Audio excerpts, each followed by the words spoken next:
Evangel ministries നിങ്ങൾക്കായി അവതരിപ്പിക്കുന്ന തിരുവചനം.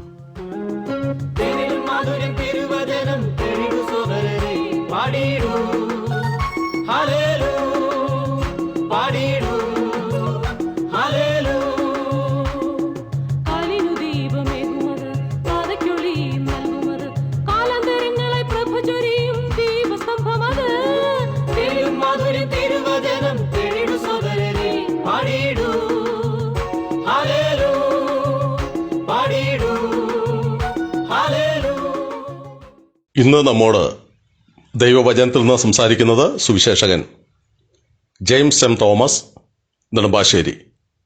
പ്രാർത്ഥനയോടെ ശ്രദ്ധിച്ചാലും. ശമൂവേലിൻ്റെ 1-ാം പുസ്തകം 10-ാം അധ്യായം ആരംഭിക്കുമ്പോൾ ദൈവത്തിൻ്റെ പ്രവാചകനായ ശമൂവേൽ രാജാവായി തിരഞ്ഞെടുക്കപ്പെട്ട ശൗലിൻ്റെ മേൽ അഭിഷേക തൈലമൊഴിച്ച് അവനെ ചുംബിച്ച് രാജകീയമായ ശുശ്രൂഷയിലേക്ക് പ്രവേശിക്കുന്നതിന് മുൻപ് ചില കാര്യങ്ങൾ പറയുന്ന കാഴ്ചയാണ്. പ്രിയപ്പെട്ടവരെ, ഇവിടെ നമുക്ക് ആ വാക്യം ഇങ്ങനെ കാണുവാൻ കഴിയുന്നു.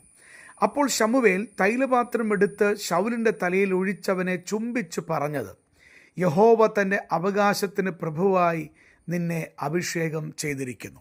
ഇസ്രായേൽ ജനത്തെ ഇവിടെ ദൈവം വെളിപ്പെടുത്തുന്നത് തൻ്റെ അവകാശമെന്ന, ദൈവത്തിൻ്റെ അവകാശമായ ഇസ്രായേലിനെ നയിക്കുവാൻ ഒരു രാജാവായി ശൗലിനെ ദൈവം തിരഞ്ഞെടുക്കുകയാണ്. എന്നാൽ മുന്നോട്ട് പോകുമ്പോൾ അനേക കാര്യങ്ങൾ നമുക്ക് കാണുവാൻ കഴിയുന്നുണ്ട്. അങ്ങ് ശ്രദ്ധിക്കുന്നത് ഇവാഞ്ചൽ മിനിസ്ട്രീസ് ക്രമീകരിക്കുന്ന തിരുവചനം എന്ന വചന പഠന പരമ്പരയാണ്. ശമൂവേലിൻ്റെ 1-ാം പുസ്തകത്തെ അധികരിച്ചുള്ള 106-ാമത്തെ എപ്പിസോഡിലേക്ക് അങ്ങക്ക് ഹാർദമായ സ്വാഗതം. നമുക്ക് വളരെ വ്യക്തമായി ഇവിടെ കാണുവാൻ കഴിയുന്നത്, ശൗൽ എന്ന രാജാവാകുവാൻ പോകുന്ന മനുഷ്യന് ദൈവം നൽകുന്ന ചില സ്ഥിരീകരണങ്ങളാണ്. അവനെ ആ ശുശ്രൂഷയിലേക്ക് വിളിച്ചിരിക്കുന്നു എന്നതിൻ്റെ ഉറപ്പിനായി അവൻ്റെ ഹൃദയത്തെ ബലപ്പെടുത്തുവാൻ സ്വർഗത്തിലെ ദൈവം ശമൂവേൽ പ്രവാചകൻ മുഖാന്തരം 3 സ്ഥിരീകരണ അടയാളങ്ങൾ നൽകുന്നത് കാണുവാൻ കഴിയുന്നു. ഒന്നാമത്തത് 2-ാം വാക്യത്തിലാണ്. അവിടെ വ്യക്തമാക്കുന്നത് റാഹേലിൻ്റെ കല്ലറയുടെ അരികിൽ വച്ച് 2 ആളെ കാണും എന്നുള്ളതാണ്. അതാണ് 1-ാമത്തെ അടയാളമായി നമുക്ക് കാണുവാൻ കഴിയുന്നത്. റാഹേലിൻ്റെ കല്ലറയുടെ അരികിൽ അവൻ ചെല്ലുമ്പോൾ അവിടെ വെച്ച് 2 ആളുകളെ കാണും. അത് അങ്ങനെ തന്നെ സംഭവിച്ചിട്ടുണ്ട്. 2-ാമത്തെ വസ്തുത 3-4 വാക്യങ്ങളിലാണ്. അവിടെ നമ്മൾ എന്താ കാണുന്നത്? താബോറിലെ കരുവേലകത്തിൻ്റെ അരികെ എത്തുമ്പോൾ 3 പുരുഷന്മാർ ഈ ശൗലിനെ എതിർപ്പെടും, അഥവാ എതിരെ വരുന്ന 3 പുരുഷന്മാർ. നോക്കുക, ദൈവം എത്ര വ്യക്തമായിട്ടാണ് കാര്യങ്ങൾ പറയുന്നത്. ദൈവത്തിൻ്റെ സർവജ്ഞാനം നമുക്ക് ഇവിടെ കാണുവാൻ കഴിയുന്നുണ്ട്.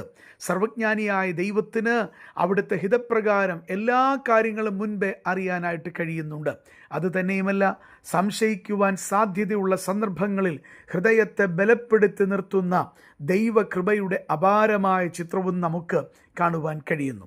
3-ാമത്തെ അടയാളം 5-6 വാക്യങ്ങളിലാണ് കാണുവാൻ കഴിയുന്നത്. എന്താണ് 3-ാമത്തെ അടയാളം?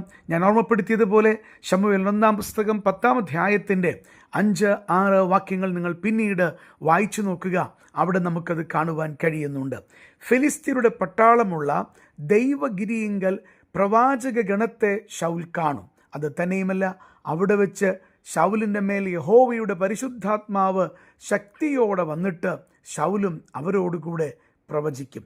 നോക്കുക, എത്രമാത്രം വ്യത്യസ്തമായിട്ടുള്ള, സാധാരണ നിലയിൽ സംഭവിക്കുവാൻ സാധ്യതയില്ലാത്ത വസ്തുതകളാണ് നമുക്കിവിടെ കാണുവാൻ കഴിയുന്നത്.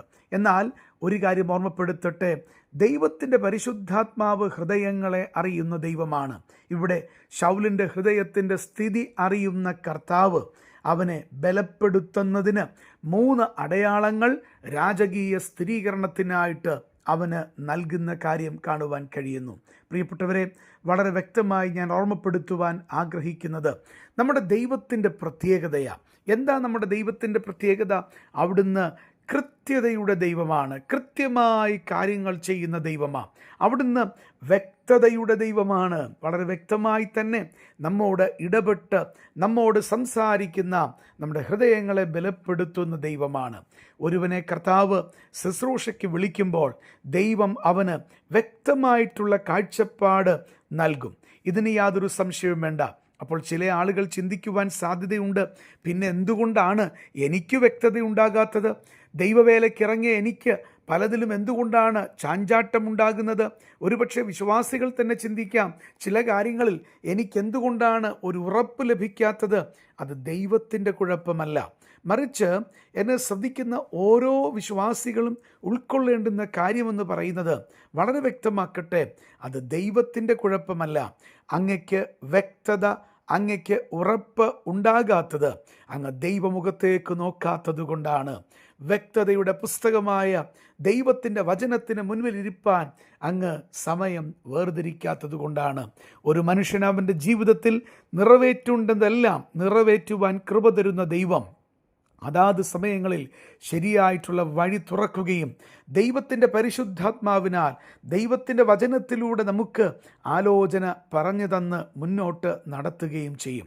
എന്നാൽ അത് കേൾക്കുവാൻ കഴിയുന്നില്ലെങ്കിൽ, വചനത്തിൻ്റെ ശബ്ദം അങ്ങയുടെ കാതുകളിൽ അടിക്കുന്നില്ലെങ്കിൽ, അങ്ങയുടെ ഹൃദയത്തിൽ അത് മുഴങ്ങുന്നില്ലെങ്കിൽ അതിന് രണ്ടാമതൊരർത്ഥമില്ല, ഒരൊറ്റ അർത്ഥം മാത്രമേ ഉള്ളൂ. അങ്ങ് ദൈവം മുൻപാകെ സമയം വേർതിരിക്കുന്നില്ല, കർത്താവിൻ്റെ ശബ്ദം കേൾക്കുവാൻ സമയത്തെ ഒരുക്കുന്നില്ല. നിൻ്റെ ഹൃദയത്തിൽ ലോകത്തിൻ്റെ ശബ്ദം മുഴങ്ങി കേൾക്കുന്നത് കൊണ്ട് നിൻ്റെ ആത്മീകമായ കാതുകൾക്ക് മുരടിപ്പ് സംഭവിച്ചിട്ടുണ്ട്. അത് വരാതിരിപ്പാൻ കർത്താവിനോട് പ്രാർത്ഥിക്കണം. ദൈവമേ, എന്നോട് ഇടപെടണം.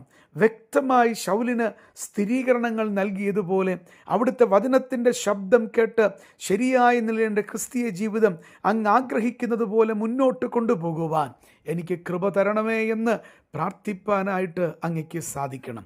എത്ര പേർക്ക് ഇത് സാധിക്കും? വ്യക്തതയുടെ ദൈവം വ്യക്തമായിട്ട് ഇടപെടുന്ന ചിത്രങ്ങൾ വേദപുസ്തകത്തിൻ്റെ താളുകളിൽ കാണിച്ചു തരുമ്പോൾ അത് അവരുടെ മാത്രം അവകാശമല്ല, മറിച്ച് നമുക്ക് കൂടെയുള്ളതാണ്. നമ്മോട് വ്യക്തമായി ഇടപെടുന്ന ദൈവം ചരിത്രത്തിൽ മാത്രമല്ല ഏതു കാലഘട്ടത്തിലും ജീവിക്കുന്ന ദൈവമാണ്. നമ്മെ ശരിയായി വഴി നടത്തുവാൻ മനസ്സുള്ള ദൈവമാണ്. ആ ദൈവത്തിൻ്റെ ശബ്ദം സ്ഥിരീകരണത്തോടുകൂടെ കേട്ട് വ്യക്തമായി കേട്ട് ശരിയായ നിലയിൽ ജീവിപ്പാനായിട്ട് സാധിക്കണം. അതിനായിട്ട് ഈ ലഘുചിന്ത അങ്ങയ്ക്ക് മുഖാന്തരമായി തീരട്ടെ എന്ന് പ്രാർത്ഥിച്ചുകൊണ്ട് വാക്കുകൾ നിർത്തുന്നു. ദൈവനാമത്തിന് മാത്രം മഹത്വം ഉണ്ടാകട്ടെ. ഈ സന്ദേശം ശ്രദ്ധിച്ച എല്ലാ പ്രിയപ്പെട്ടവർക്കും കർത്തൃനാമത്തിൽ നന്ദി.